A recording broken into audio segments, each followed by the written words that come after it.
Cat Ballou is one of those movies that has kind of a weird title that turns out just to be one of the names of a character. Cat, in this case, is short for Catherine. Where did they come up with Cat Ballou the name? Who knows? Maybe one of the writers had a blue cat. Probably not. One of the writers of this movie was Frank Pearson, who wrote one of the episodes of Mad Men in 2012. This movie's from 1965. He also wrote part of Cool Hand Luke, a bunch of other stuff.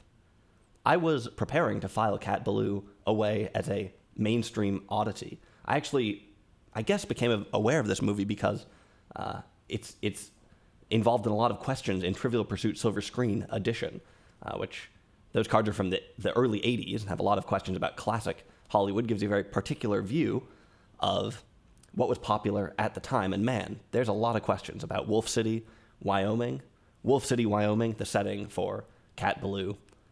I knew the movie was popular when it came out in 1965, but something was telling me that maybe it was a case of you had to be there. Today, the movie is rated about 6.7 on IMDb with 16,000 votes.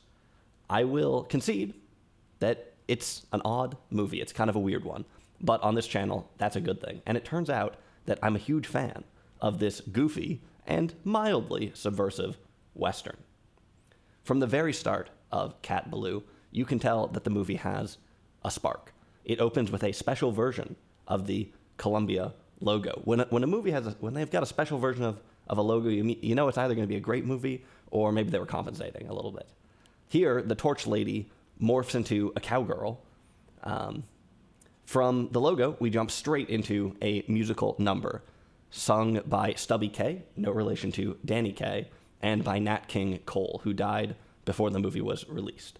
It's a treat to see and hear Nat King Cole in this movie, and this opening song is cool. Like I said, the movie has a spark. It grabs your attention.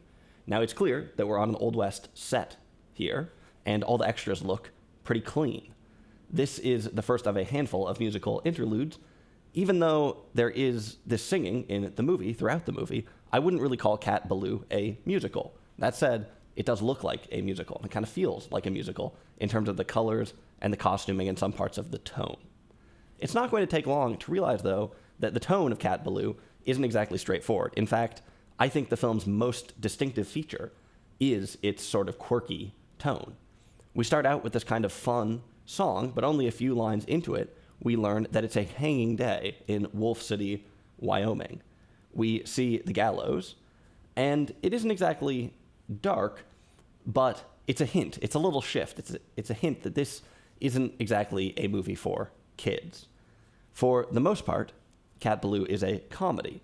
A number of the comedic themes are kind of adult, I guess. It also has some political intensity, a rebellious spirit, some slightly incisive details, some slightly dark undercurrents. I'll get back to this, and we can think about just how enlightened or not this movie is. In some ways, it feels like 1965, but I think the film's quirky tone, super crisp visuals, and political undertones make it actually feel pretty fresh. I wasn't expecting this movie to age well at all. Like I said, I thought it might be a mainstream oddity, a quirk of the time, but I think it's actually pretty good today, mostly. At the end of this opening number, we meet Cat Ballou, played by Lee Marvin. Just kidding, played by Jane Fonda. That joke might make more sense in a moment. Jane Fonda, might be one of the main things that has kept this movie fresh, one of the reasons why it seemed so forward-thinking. Okay, maybe if you're watching reviews of old movies on YouTube, you're an old person and you hate Jane Fonda, so forget I said that. But if not, then hey, Jane Fonda, pretty cool, what can I say? The movie is going to take us back in time to reveal how this young woman in a white dress, how this cat, this feline friend, could be on the verge of an execution, her own execution. I'm not going to walk you through the plot, but I'll tell you that alongside Jane Fonda, we get Lee Marvin, who gives two legendary performances. One is Kid Shalene, and one is Tim Strawn. Lee Marvin won the Academy Award for Best Actor for this movie, in part because he caught everyone off guard by acing a comedic role. He's great in this movie. I'd never seen Lee Marvin tell a joke, and he's great. What can I say? The rest of the cast is an interesting mix. It has some relatively unknown faces in large roles, like Michael Callan, Dwayne Hickman, Tom Nardini. Maybe you know who these guys are, but I didn't recognize them. We also have some great character actors. For some reason, my brain doesn't quite understand John Marley, he's in the movie, Lee Marvin, Nat King Cole, and Jane Fonda all being in a movie together. There's kind of a few different generations, a few different vibes being represented there. And maybe that's part of what makes this movie. I think it's significant that we have these different generations converging here on a Western set to tell what is kind of a generational story. Now, the obvious moral storyline of Cat Ballou is about the empowerment of Jane Fonda's character, Cat Ballou. She starts the film having just completed her schooling, having just learned how to be a lady. After a brief incident on a train, she returns home to Wolf City, Wyoming. Wolf City, Wyoming. Why is it called that? Well, it seems like maybe the wolves are the men who live there. I'm not going to spoil the story, but in a lot of ways, this movie reverses the formula of the traditional Western, where an upstanding town is menaced by wiry outlaws. Here, it's really the other way around. This moral reversal is a bit ahead of its time. Not entirely. Most American Westerns, of course, were made when the production code was the law of the land, when Hayes was the sheriff. Those rules really precluded the bad guys from being heroic. There were some Western anti-heroes. They all had to die in the end because of the production code or had to get caught or something like that. There were some anti-heroes, but a lot of the more classic Westerns, a lot of the ones that don't actually get watched these days, the ones that were kind of the majority of the genre at the time, but are maybe the least remembered, depended on pretty wooden dynamics of cowboys and Indians.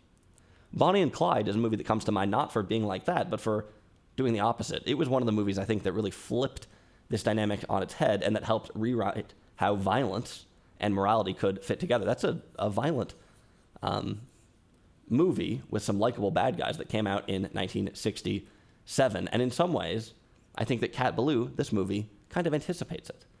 You might describe Cat Ballou as a revisionist Western. It has some timely spunk, but it is still romantic, undoubtedly. One example is Lee Marvin's character, Kid Shalene. Kid Shalene is a legendary gunfighter that Cat hires to protect her father's farm. He turns out to be a drunk who can't hit the side of a barn. I really like this character. I think this is one of the things that was sort of most famous about the movie, and for a reason. It's good stuff. But it's worth noting that this character, this movie really, its whole angle hinges on the romanticizing of alcoholism in a way that might be a little bit dated. I'm not saying this as a Puritan. Gotta sneeze? Maybe not. I'm not saying this from a place of judgment. I really don't care. 1965 was the era of Dean Martin, when drunkenness was sometimes peak comedy. You might expect a stumbling drunk to be one of the wolves of Wolf City, Wyoming, but Kid Shalene is actually an endearing character. He shows up stumbling around, and he seems a bit pitiful, but it seems like, well, okay, maybe it's condemning that he's a drunk, but when push comes to shove and he needs to fight, at least in the beginning, one of his moves is to take a sip, and suddenly he wakes up and becomes a marksman again, but only after drinking. So, again, this character is sort of romanticizing this facet of the Old West, the drunkenness. Another example is that there's a big brawl that takes over the town dance. The fight is set to music, which makes it seem kind of fun. To be fair, the score cuts out for a moment at the end, possibly hinting that this is destructive, possibly showing us some real carnage for a second. But for the most part, we are treated to a good old melee, where even the women and children get in on the act. And like I said, it all seems kind of fun. There is conflict in the film. There are people who die, but for the most part, the movie makes it look like frontier living is fun. It's interesting that one of the early musical interludes mentions how people like to shop from the Sears and Roebuck catalog. I'm not going to go on and on about the exact balance of the movie, how much it might romanticize, how much it might not. Again, I don't come from a Puritan place here. I don't really care that it should do one thing or the other, but it's interesting how exactly this movie is balanced, and it's kind of interesting to compare to classic westerns too, some of which aren't really romantic at all, some of which are almost in the same vein of noir as sort of men's films about tough guys being lonely or whatever. Others are quite romantic. It's interesting to think about how the moral clockwork of the film functions in the context of the sort of romantic underpinnings. Is it is it an oxymoron for the movie to be revisionist and romantic at the same time? I don't think so, but it creates kind of a weird balance in some ways. One thing that is crucial about the movie, I think, is that the movie references the closing of the frontier a number of times. I mentioned that Kid Shalene is washed up. He's older. He talks a lot about the good old days and ruse the end of the era of fighting. He says, oh, gunfighters aren't a thing anymore. He says that the OK Corral has been turned into a roller rink. Butch Cassidy actually shows up in the film, not the real guy, but a character. He's working as a bartender. There's a sense that things aren't what they used to be, which is, again, another interesting contrast to the sort of revisionist moments of the film. Of course, 1965 was a time of bubbling generational conflict. Rather than sort of bifurcate the young and the old and stir up ideas of us and them, really lean into generational conflict, Cat Ballou has more of a, well, you used to be cool approach, where the older people aren't, the bad guys exactly, but they're just kind of tired and bogged down. That's kind of interesting. It's a more gentle way to reconcile these generational differences. You used to be cool. There are a lot of Westerns about the closing of the frontier.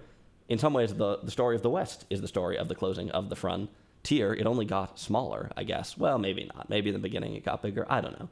Some would say that the closing of the frontier is more of the later Westerns that are classified like that. These films that have a sense of nostalgia to them. The Searchers is probably the most famous example of the closing, Westerns about the closing of the frontiers. The first time I watched The Searchers, I thought, wow, this movie is terrible. Why did I watch that? Big mistake.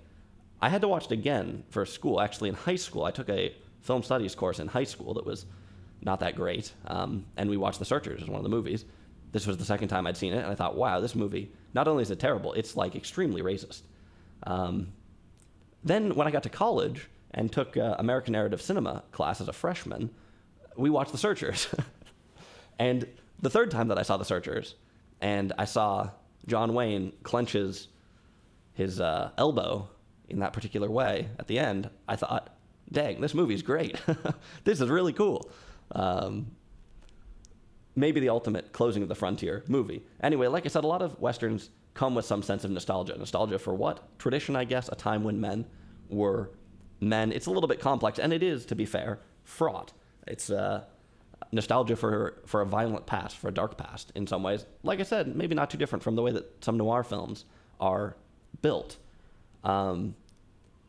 This movie, talking about the closing of the frontier, being sort of nostalgic for the days of gunfighters, that's kind of an interesting contrast to the revisionist moments here, to the moments where Cat Ballou is empowered. It's a movie that's sort of looking forward and looking back at the same time. Fancy term for that, Janus-faced. Kind of a Janus-faced film. Which is interesting. I guess in some ways that sort of makes sense if it's a revisionist Western, that in some ways it would be looking forward, in some ways it would be looking back. I guess the long and short of it is that this movie gets a little bit messy when you start to look at it more closely. Revisionist Western is kind of an oxymoron, and the movie is kind of walking a tightrope. For my money, I think it actually does a pretty good job, but I wouldn't say it's rigorous. We haven't gotten to some of the more interesting bits yet, even. First of all, it's worth revisiting Nat King Cole's role here. I think for many people, when they see a black character in a movie set in this sort of time period, they're going to start doing some mental math to figure out, wait a minute, slavery? What's going on, you know? This movie is set in 1894, which is after the Civil War. Wyoming, I think, technically was always a free state, which isn't to say that it was a great place to live. Wyoming, you may be aware, is not in the South. 1894, relatively late, but, you know, in real life, Nat King Cole, in 1956, was attacked by white supremacists. In 1894, you wonder, is there a story here about this black character? least I wondered that a little bit. But it's not in the movie. One interesting thing, by the way, is that Stubby K and Nat King Cole, their characters are cast as shouters, which is kind of cool, interesting term, and it's sort of almost a Shakespearean or like a Greek choral part in some ways. Anyway, rather than lean into any type of slavery or discrimination plotline at all, Nat King Cole is cast as a minstrel. At first, that might seem sort of neutral, but minstrelsy is also a somewhat fraught archetype. So, I don't know. To be fair, the movie does have some things to say about discrimination, which I will talk about in a second. And I think Nat King Cole was probably just trying to stay out of politics, which was, I guess, a somewhat crippling reality for black entertainers in the 1950s and even in the 60s. But hey, at least a lot of old white people think of him as being classy. Anyway, I'm not the morality police. I just think it's kind of interesting. We get some more explicit and possibly too on the nose moralism a bit later when we meet Jackson Two Bears, a Native American played by Tom Nardini, a non-Native American.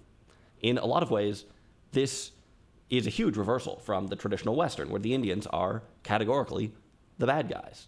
Here, we have a sympathetic character. Still, it's obvious that Jackson is a sidekick. He's never in contention as a romantic interest for Cat, for instance. Even as the movie tries to sympathize with Native Americans and does really portray this guy in quite a good light, it also leans on some really goofy stereotypes and has some kind of weird jokes in it. In one particularly puzzling scene, Cat's dad, played by John Marley, explains that Indians are really Jews. He says that Jackson is simply pretending to not speak Hebrew. Now, this is a joke in the movie, and I can see how this joke would have been a pretty in joke in 1965, I think. Maybe even a progressive joke, given that it's, I guess, lampooning ignorance about Native Americans and Jews, both. At the same time, it's also sort of equivocating them in a weird way. Like I said, it's kind of a puzzling scene. So, like I said, this movie mainly felt more modern than I had expected and more fresh than I had expected. But, yes, it has some weird anachronisms in it and some interesting things to kind of scratch your head about in some ways. It's interesting to think about the 1960s. There's a time that is thought of as being a very progressive time, and a time that in many ways is, far more progressive than today, in some ways, I guess, but in other ways, maybe not so much, right? It always surprised me sometimes when I'd listen to the lyrics of a song from the 1960s, like the great song I'd Love to Change the World by 10 Years After, opens up with a verse that's not politically correct at all. So it can be interesting to break down a little bit just the stereotype of the 60s as this subversive generation. First of all, this was in 1965. This is a mainstream Hollywood movie. There's a balance between mainstream America and some sort of subversion going on here. And that's what's interesting to see in Cat Ballou, I think. The revisionist Western, Lee Marvin and Jane Fonda together. Anyway, I pointed out some of these weirder things, but they don't bother me that much. This is a fun movie, and in some ways, these weird quirks add to the fun. Like I said, though, it's not exactly rigorous, and that's probably my main critique of the film overall. Not just in terms of the politicking, but there's just a lot of moments overall that are undercooked, I would say. The end of the film, for example, sets up a big showdown, but the resolution to it is pretty straightforward. It's like the writers were sitting around trying to come up with a really clever twist, and they couldn't come up with one exactly, and they just said, well, okay, let's just do X, Y, and Z. I won't give it away. But there's a number of places that kind of feel like that. It's just a bit cheap. Feels like in a better movie, maybe the drama would have been ratcheted up a little bit more. The plot would have been a little bit slicker. But here, there's a few times where it's a little bit diffuse. It's a little unclear where exactly the movie is going, and some parts that just feel cheap. But hey, this is a fun movie, and it more or less survives on that merit. Yeah. Cat Ballou doesn't have the type of subtlety that I'm usually interested in, I guess, on this channel, but it does have some nuanced moments. The acting is kind of larger than life, and at first, when we first leave the flashback and we get to you get the first taste of acting in this movie, I thought, yikes, this doesn't seem like a good movie. It's pretty over the top in some ways. Once you get used to it a little bit, though, you'll start to see that there actually is some nuance here and there. Anyway, there's, I think, a bunch more things to talk about Cat Ballou, the role of religion in the film, for instance. Books, schools, businesses, trains. But I think we've maybe done enough. Cat Ballou is a cool movie. I'm a fan of it. It's a slight mess, but that's part of the fun. I want to mention that this is going to be the first in a series of movies I review about cats. That's right. So if you know any cool movies about cats that you think I should watch, let me know, because I have some pretty interesting cat films planned for the next few weeks.